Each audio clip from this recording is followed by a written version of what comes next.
欢迎来到烟火味厨房。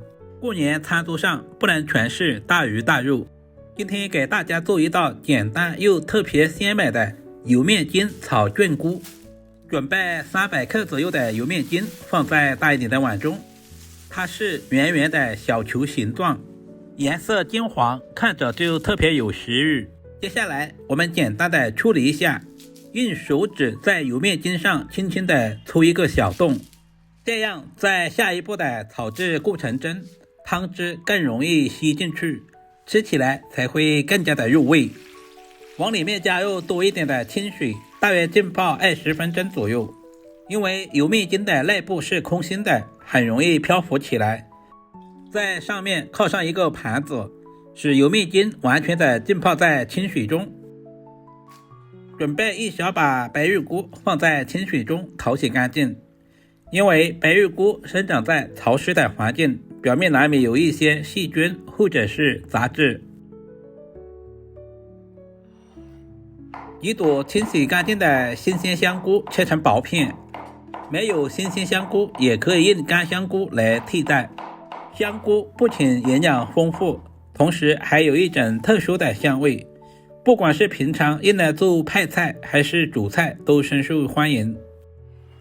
简单的准备几粒去皮的大蒜，用刀拍一下，拍过的大蒜更容易释放出蒜香味。稍微的切上几刀，放在小碗中备用。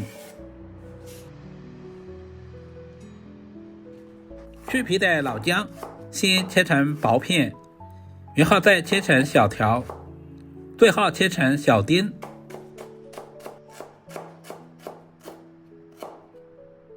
全部切好，和蒜子放在一起。清洗干净的香葱直接切成稍微短一点的葱花，全部切好放在盘中备用。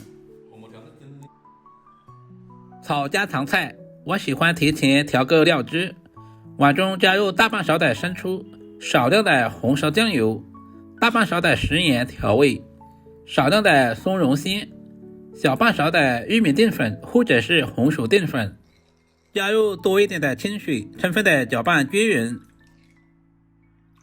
现在的油面筋也已经浸泡好了，每一个都吸足了水分，看起来也是胖乎乎的，手感也特别的柔软。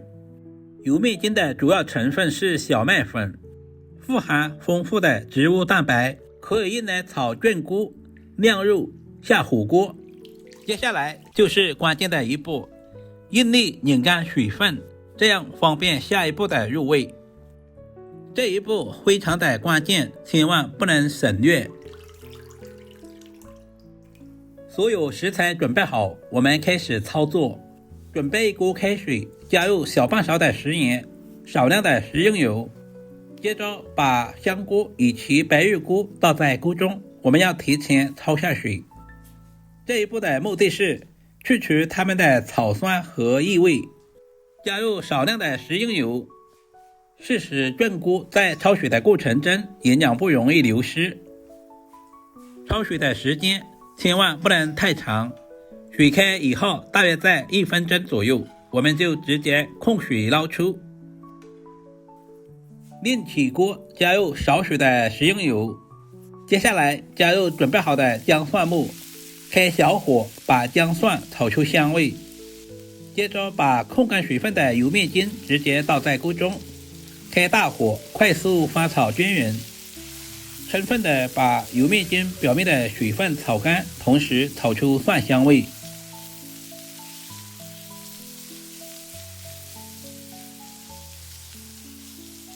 接着把控干水分的菌菇也倒在锅中，快速翻炒均匀，把菌菇和油面筋完美的融合。油面筋以小麦为原材料，和面后反复水洗去淀粉，得水面筋，揉成小球，炸至金黄，没有任何的添加剂，老人和小孩都可以放心食用。大约翻炒20秒左右，把准备好的料汁直接倒在锅中。油面筋要好吃，我们一定要焖煮一会儿，使油面筋充分的吸收调料的味道。亲爱的朋友们，视频都看到这里啦，借您发财的小手点个赞再走呗。您的每一个点赞和留言都是我前进最大的动力，非常感谢您一直以来对阿光的支持和鼓励。每一个油面筋都吸足了汤汁，在锅中咕嘟咕嘟冒着泡，香味一下子就飘满了整个厨房。把汤汁收至浓稠就可以出锅啦。如果你也喜欢这种做法，就赶紧收藏起来。油面筋吸饱了菌菇的鲜汁，变得饱满又软嫩，轻轻一夹，里面的汤汁都要溢出来。香菇和白玉菇的脆嫩鲜香和柔软的面筋搭配在一起，口感层次更加丰富。加入切好的葱花点缀一下，同时增加香味。成品色泽油亮，金黄的油面筋裹着淡淡的酱汁，看着就特别有食欲。如果视频对您的厨艺有那么一点点帮助，就麻烦点赞、收藏、留言并转发出去。今天的视频就简单的分享到这里啦，我们下个视频再见吧。感谢您耐心的观看。